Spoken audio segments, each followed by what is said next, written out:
Hello, chào mừng tất cả anh chị em đã quay trở lại với kênh Ngành May Mặc của mình nha. Thì mình chỉ là một thợ sửa máy may của bắp thôi mọi người.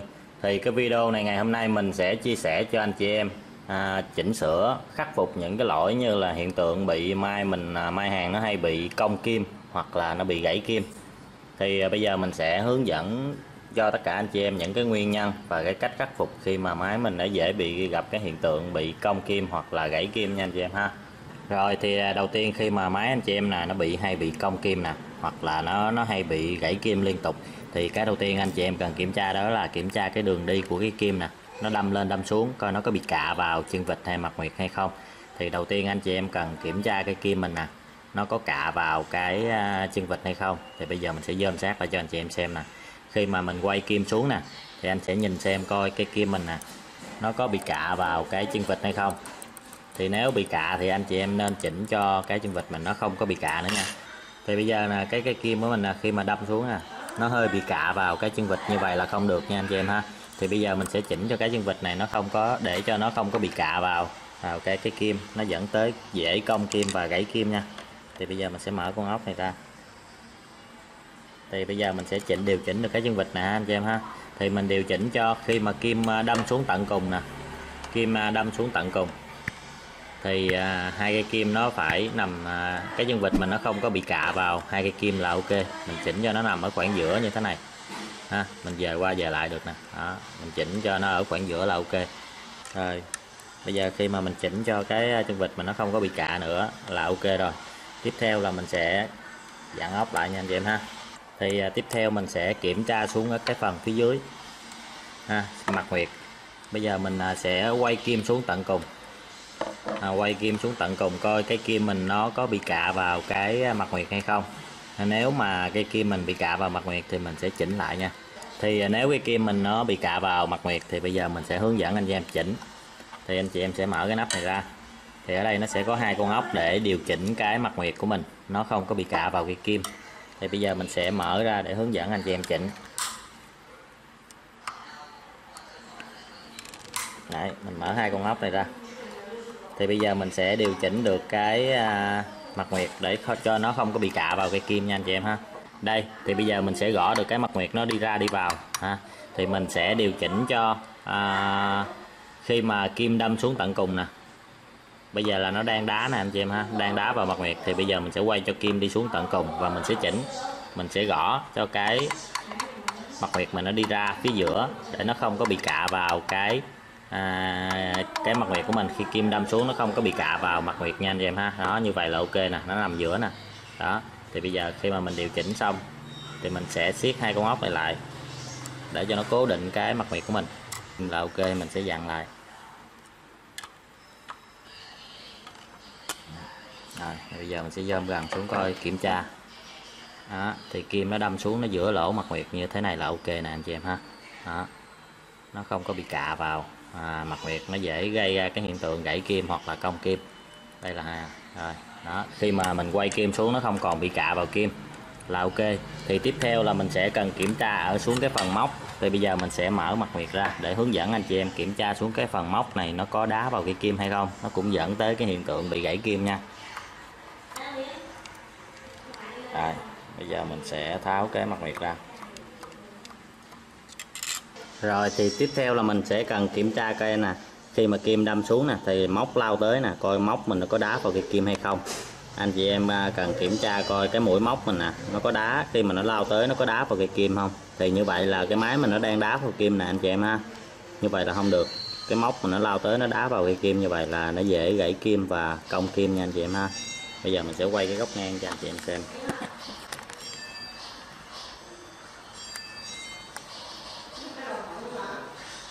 Đây nè.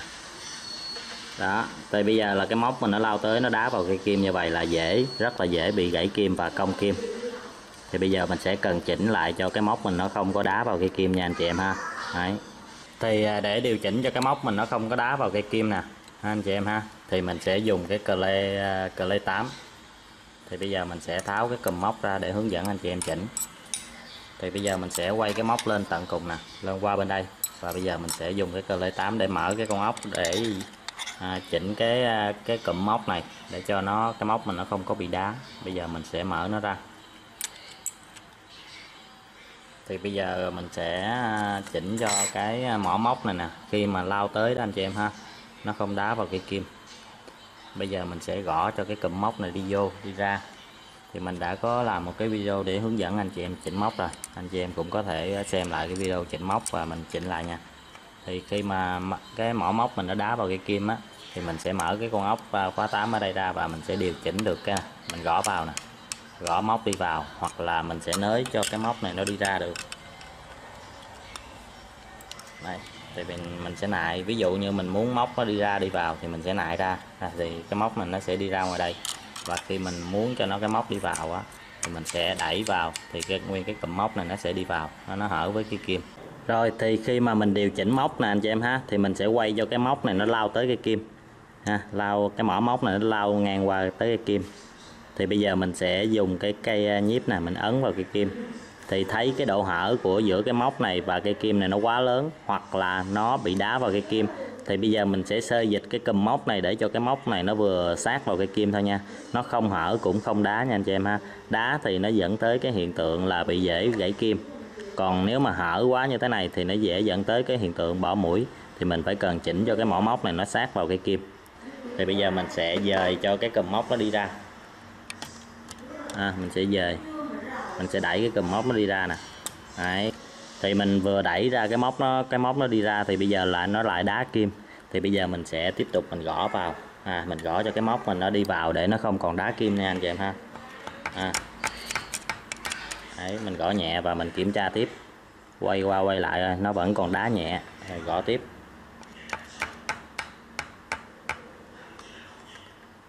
Đấy, thì anh chị em điều chỉnh cho nó vừa sát vào cây kim nhưng mà nó không được đá, vẫn còn đá nhẹ nha. Rồi. Đó, thì anh chị em kiểm tra mà thấy được cái mỏ móc mà nó lao qua cây kim nè, mà cây kim mình nó không có rung rinh, nó không có bị đá như vậy là ok, và nó cũng không hở. Khi mà mình lấy cái kim á, mình lấy cái nhíp và mình nhịp vào cây kim nè, thấy nó cảm thấy nó sát vào cái móc là ok ha. Đấy, mình đẩy vào cây kim nhưng mà cây kim nó không có cái độ hở giữa cái móc là ok. Đấy nè, rồi. Và khi mình lao móc qua, quay cho móc nó lao qua thì móc mình nó cũng không đá kim, như vậy là ok nha anh chị em ha. Đó, thì khi mà anh chị em đã chỉnh cho cái móc mình nó không còn đá vào cái kim nữa, thì bây giờ mình sẽ siết cái con ốc mà chỉnh cái móc này lại, mình sẽ siết nó cố định lại, mình sẽ dặn chặt nó lại. Khi mà mình đã chỉnh nó xong rồi thì mình sẽ khóa nó lại. Thì ở đây anh chị em sẽ thấy được là một cái, đây gọi là cái giá đỡ, đây nè, cái móc cong cong này nè, đây là gọi là cái giá đỡ kim.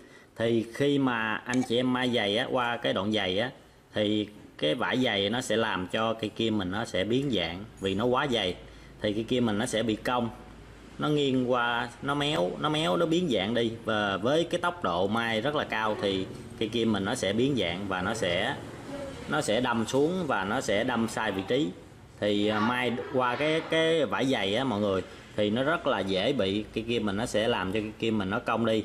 Thì cái giá đỡ kim này nó có cái nhiệm vụ đó chính là đỡ cây kim mình lại, để cho cây kim mình nó không có bị biến dạng khi mà mình may qua những cái loại vải dày, hay là may qua những cái loại khúc vải nó dày, vải nó rất là dày và rất là cứng, thì nó sẽ làm cho cây kim mình nó biến dạng.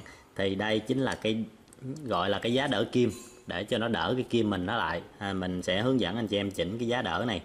Rồi thì khi mà móc lao qua nè, anh chị em sẽ đẩy cho cái giá đỡ này nó đỡ sát vào cây kim là được ha, nó tì sát vào cây kim để cho nó làm cho cây kim mình nó không có bị biến dạng là được.